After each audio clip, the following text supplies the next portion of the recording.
पुण्यातील केतन अग्रवाल हत्या प्रकरणात आता पोलिसांच्या तपासात आणखी कॉल रेकॉर्ड्सवरून अंगावर काटा आणणारी धक्कादायक माहिती समोर आली।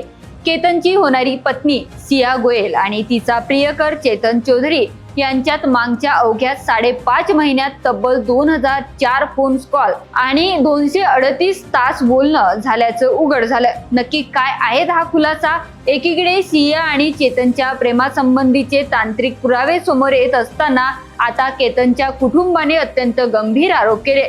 त्यांच्या मते सियाला हे लग्न करायचं नव्हतं आणि तिचे इतर मुलासोबतही संबंध होतं। केतन हा एक अनुभवी ट्रॅकर होता, त्यामुळे तो लोहगडावर सहज पाय घसरून पडू शकत नाही असा दावा कुटुंबाने केला। धक्कादायक म्हणजे सियाने यापूर्वीही केतनला 3 ते 4 वेळा लोहगडावर नेलं होतं आणि 14 जूनलाही त्याला दरीत ढकलण्याचा प्रयत्न केला होता।